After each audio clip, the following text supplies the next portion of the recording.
Hello, नमस्ते, आदाब दोस्तों। मैं हूं स्नेहा और आप देख रहे हैं साम टीवी के सेक्स एक सुखी जीवन का मंत्र। इस खास शो में आप सभी का मैं स्वागत करती हूं। दोस्तों, जब भी हमें कोई मेडिकल इमरजेंसी आती है या फिर स्वास्थ्य से जुड़ी कोई परेशानी हमें सताती है तो हम क्या करते हैं?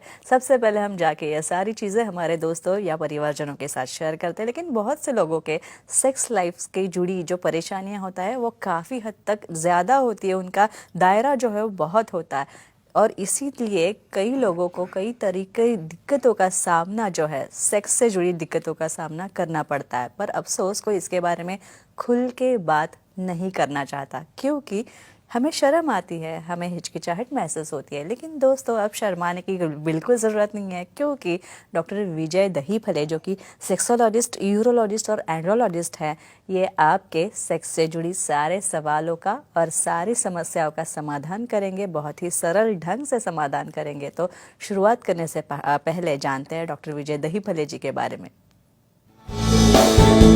डॉक्टर विजय दहीफले एक जाने माने सेक्सोलॉजिस्ट, यूरोलॉजिस्ट और एंड्रोलॉजिस्ट है।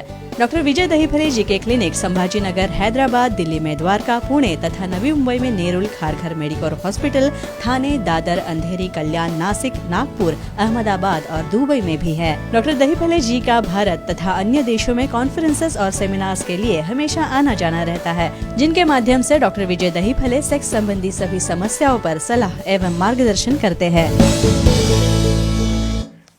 तो डॉक्टर साहब हमारे साम टीवी के स्टूडियो में इस वक्त मौजूद है। आइए उनका स्वागत करते हैं। डॉक्टर साहब, आपका स्वागत।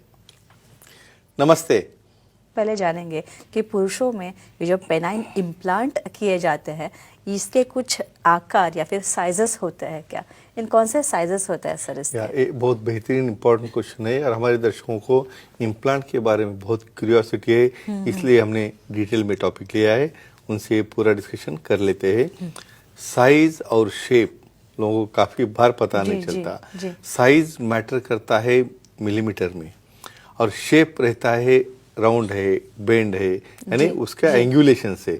तो ये कंफ्यूजन पहले दूर कीजिए। यहाँ पे अलग अलग इंडियन इम्प्लांट्स है, कुछ बाहर फॉरेन वाले बोस्टन के इम्प्लांट्स है, कुछ यहाँ पे इंडियन इम्प्लांट्स में उसके अंदर 9 नंबर है, 11 नंबर है, 13 नंबर है। यानी जब पेशेंट्स की हम पेनाइल लेंथ स्ट्रेच करके देखते हैं मेजरमेंट लेके, तो उसी को मैच करते हुए वो इम्प्लांट हम देखते हैं और उसकी गर्द भी हमें देखना है। क्यों? क्योंकि हर एक का लिंग एक साइज का नहीं रहता है भाई। उसके लिंग में जितना वो साइज फिट होगा, तो लोएस्ट नंबर से शुरू करते हैं, भले वो इंडियन इम्प्लांट्स हो या और कोई बोस्टन जैसे अलग इम्प्लांट्स हो, अलग अलग साइज में अवेलेबल रहते हैं। पहले प्री प्लान करके, यानी ये प्लानिंग है हमारे इम्प्लांट ऑपरेशन के पहले की, एक जजमेंट लेते हैं और वो हिसाब से हम उसे ऑर्डर करते हैं। लेकिन डॉक्टर साहब, जब ये इम्प्लांट करना है ऐसे किसी पेशेंट के बारे में तय किया जाता है, तो जाहिर है फिटनेस तो लगता होगा सर्जरी के लिए। तो फिटनेस के दृष्टिकोण से किन चीजों को ध्यान में रखा जाता है? Very nice. यानी भाई आपको ऑपरेशन करना है, जो एनेस्थेसिस्ट ने देखा है, लैब किया है और अभी हम कर सकते हैं या नहीं, ये देखना है। तो फिटनेस में सबसे इम्पोर्टेंट हम हीमोग्लोबिन करते हैं, आपका कम से कम हीमोग्लोबिन 11-12 के ऊपर चाहिए। सेकंड थिंग, आपको कोई ब्लीडिंग डिसऑर्डर नहीं है, आपका ब्लीडिंग टाइम, क्लॉटिंग टाइम देखा जाता है। किडनी फंक्शन टेस्ट कैसा है आपका, वो देखा जाता है। भाई हर एक का कंपलसरी HIV टेस्ट हमें करना है। HIV टेस्ट इम्पॉर्टेंट रहता है क्योंकि यहाँ पे सर्जन ऑपरेट करने वाला है और बहुत बार पेशेंट बोलता नहीं है या बहुत बार वो साइलेंट फेज में रहता है। तो ये जब क्लियरेंस हो जाएगा, तब हम एनेस्थेटिस्ट को दिखा के भाई उसका ECG निकाला, जरूरत पड़े तो 2D को किया, या और कुछ उसे diabetes, blood pressure, underlying disease होगा तो उसके रिलेटेड वाले टेस्ट करके हम ये फिटनेस लेते हैं जो सर्जरी में काम में आते हैं। डॉक्टर साहब, और एक चीज़ ये है कि इस सब के बाद काफ़ी महत्वपूर्ण बात ये होती है कि जो फिटनेस होता है, फिटनेस के बारे में मुझे और पूछना है। और कौन सी निकष जो होते हैं इसके लिए ध्यान में रखे जाते हैं। लेकिन उसके पहले एक फोन आ रहा है, उनका फोन लेते हैं। पूछिए आपका सवाल।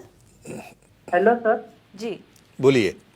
डायबिटीज वालों को अगर कमजोरी हुई हो तो पेनाइन इम्प्लांट सर्जरी कर सकते हैं क्या, बताएं? Excellent, very nice question. Diabetes हो तो कुछ लोग तो मुझे ऐसा कहते हैं भाई हम पहलवान को तो इम्प्लांट नहीं लगाने वाले, भाई उसको कुछ तो भी होगा, जी, डायबिटीज जी, होगा, जी, जी, बीपी सही होगा, बात ब्लॉक है। होगा, लेकिन हमें करना है, लेकिन क्या केयर लेनी है। डायबिटीज वालों में सबसे इम्पोर्टेंट ये है कि उनकी फास्टिंग शुगर 100 या 1 से 10 के ऊपर ना हो, और पोस्ट मील शुगर यानी खाने के बाद की शुगर 180 के ऊपर ना हो। क्यों? इसलिए कि बाद में सर्जरी के बाद स्टिचिंग है या जख्म का अच्छा होना है या बाद में जो रिस्पांस आना है, भी वहाँ पे सिर्फ वहाँ पे वो पेनिस ही काम करता है क्या लेंगे? नहीं, पूरी बॉडी उसके पीछे है भाई, उसका भी फिटनेस चाहिए। तो डेफिनेटली डायबिटीज़ होगा तो उसे कंट्रोल में ला के ही आपको करना है, क्योंकि डायबिटीज़ से सब इन्फेक्शंस को न्योता देता है, और जब इन्फेक्शन होता है तो क्या करना चाहिए, इसके ऊपर हम आने वाले हैं। डॉक्टर साहब, कौन सी मेडिकल कंडीशंस जो है हाँ। इसके लिए इम्पोर्टेंट होती है, या फिर ये मेडिकल कंडीशंस हिस्ट्री वर्क उसको क्या है, क्या चल रहा है, क्या नहीं देखना है हमें। पहले हिस्ट्री तो इम्पोर्टेंट रहती है, भाई आपको कुछ डायबिटीज है क्या, आपको ब्लड प्रेशर है क्या, फिर ब्लड थिनिंग एजेंट्स, यानी किसको कोई ब्लॉक है या ब्लड फ्लो अच्छा नहीं है या किसको अटैक आ रहा है, तो उसको हम कुछ ब्लड थिनिंग एजेंट जो है ब्लड पतला करते हैं, और हमने हिस्ट्री नहीं लिया और इंसुलिन लिया, कट लिया, तो ब्लीडिंग स्टॉप नहीं होगी। तो ये ब्लड थिनिंग एजेंट हमें कितने ड्यूरेशन से स्टॉप करना है, या कोई दूसरे मेडिसिन समझो उन्हें शुरू है, बीपी के है, डायबिटीज़ के है, उसे इंसुलिन में कन्वर्ट करना है क्या, ये सब देख लिया जाता है। इसलिए इसे कहते हैं medical history for fitness in penile implant. और डॉक्टर साहब, काफ़ी सारी सर्जरीज ऐसी Yeah. होती है कि जो करते वक्त या फिर Definitely, इम्प्लांट yeah. की सर्जरीज होती है, अभी जैसे ये Sure. पेनाइल इम्प्लांट है, Yeah. तो इस वक्त ये भी क्या ध्यान में रखते हैं कि मरीज को कौन सी चीज़ों की एलर्जी है? हाँ, क्या इसका correct, क्या correct. महत्व है? तुम इमेजिन करो, जो सिंपल किसको बिटाडिन की एलर्जी है, किसको स्पिरिट की एलर्जी है, या कोई पेन किलर की एलर्जी है, तो आपने पूछा नहीं। हम सादा जब क्लीनिंग करते हैं ना, तो क्लीनिंग करने से पूरी रैश आ जाती है बॉडी के ऊपर। तो ऐसे कुछ कंडीशंस है जिसके अंदर ऐसा नहीं होना चाहिए, यानी हमारा ऑपरेशन रहेगा बाजू में, और उसे एनेस्थीसिया दिया, मेडिसिन दिया, उसकी रिएक्शन आ गई, हाइपोटेंशन हो गया, वहाँ पे स्किन रैश आ गया, रेडनेस आ गया, ऐसा कुछ न हो। इसलिए एलर्जिक हिस्ट्री लेना बहुत इंपॉर्टेंट होता है, और अकॉर्डिंगली हम एनेस्थेसिया सर्जन उसकी केयर डेफिनेटली ले सकते हैं, जिसकी वजह से अपना रिजल्ट जो आ जाए वो काफ़ी अच्छा उन्हें मिले। डॉक्टर साहब, उसके बाद मधुलिका जी जुड़ी है मुंबई से, उनका कॉल लेते हैं। मधुलिका जी, पूछिए सवाल। जी नमस्ते जी सर। नमस्ते जी, बोलिए। सर, पुरुषों के कमजोरी के पेनल इम्प्लांट सर्जरी करने के बाद कब सेक्स करना चाहिए, जानकारी दीजिए। अच्छा, यानी कब एक्टिविटी करना चाहिए, करेक्ट, वही प्रश्न है ना? ठीक है, यानी उन्हें ड्यूरेशन या कितनी देर रुकना है यहाँ पे। काफ़ी लोगों को इतनी जल्दी रहती है, वाह बहुत अच्छा हो गया, मुझे तो ऐसे देखा है मैंने, सर मैं कब स्टार्ट करूँ, अभी अगले हफ्ते में कर सकता हूँ क्या? नहीं, क्योंकि हर चीज़ को यहाँ पे मेंटेनेंस है, एक वेटिंग पीरियड है, क्योंकि अपनी बॉडी हीलिंग करने के लिए खुद का ओन टाइम लेती है। कम से कम 3 या 4 हफ्ते हमें कुछ नहीं करना है, उसके बाद भी हमें उन्हें उसे कैसे संभलना है, कैसे इरेक्शन में डेविएशन करना है, कैसा अप है, डाउन मूवमेंट है, राइट लेफ्ट है, पेन नहीं हो रहा है, कोई इरोजन नहीं है, ये देखने के बाद, यानी कम से कम 1 या 1.5 महीने के बाद डेफिनेटली वो एक्टिविटी ऐसे स्टार्ट कर सकते हैं। डॉक्टर साहब, अब जिस दिन ये पेनाइल इम्प्लांट सर्जरी करनी है किसी पेशेंट की, तो उस पेशेंट को क्या आप खान पान के बारे में कुछ बता दें कि बाबा ये खाना चाहिए, ये नहीं खाना चाहिए? और ये क्यों इम्पोर्टेंट है, मैं पेशेंट को कभी कभी बोलता हूँ, सर आपने खाने का ही बोल दिया, सिगरेट का और उसका ड्रिंक का नहीं बोला ना, तो मैंने ले लिया, तो इसमें कैंसिल हो जाती है सर्जरी। इवन बहुत बार मुंह में गुटखा लेके आ जाते हैं ओटी के अंदर। तो ये सब इंस्ट्रक्शन बहुत इंपॉर्टेंट है।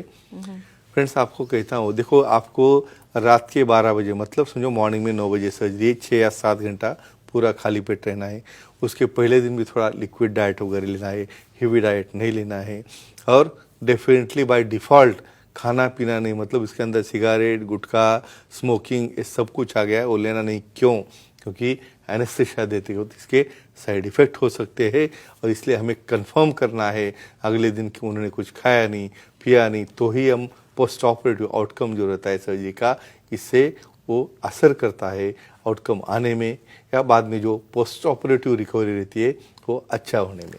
और डॉक्टर साहब, अभी सर्जरी करनी है तो कुछ जेनेटाइल एरिया की क्लीनिंग करनी भी ज़रूरी होती है, तो उस बारे में आप क्या कहेंगे? बहुत बार वहाँ पे जो नेचुरल हेयर्स रहते हैं वो खुद ही निकाल के आता है, वहाँ पे अच्छा। नहीं करना चाहिए, क्योंकि आपके ब्लेड के कट्स बैठते हैं वहाँ पे। ओह, तो उसे ओह, पहले दिन सिर्फ ओह, थोड़ा बिटाडीन लगा के नहाना है, जी। और दूसरे दिन जब ऑपरेशन करना है हम स्पेशल इंस्ट्रक्शन देते हैं कि किसी तरह से आप खुद होके शेविंग ना करें, क्योंकि वहाँ पे पोर्स ओपन होते हैं, इन्फेक्शन हो गया तो फिर इम्प्लांट को अफेक्ट कर सकता है। सिर्फ आप लुकवार्म वाटर से पहले दिन नहाना है, सोफे एंटीफंगल से नहाना है, और जब हम टेबल पे लेंगे तो उस वक्त हमारे सर्जन असिस्टेंट खुद उसे सेव करके, यानी बहुत सिस्टमेटिक करना पड़ता है, और जो नीचे के इंसिजन है वहाँ पे कोई हेयर न रहे और वहाँ पे कोई कट्स न बैठे, क्योंकि इसका परिणाम उसके रिकवरी पे होता है। तो फ्रेंड, शायद मुझे लगता है ये इन्फॉर्मेशन से उनकी काफ़ी डाउट क्लियर हुए होंगे।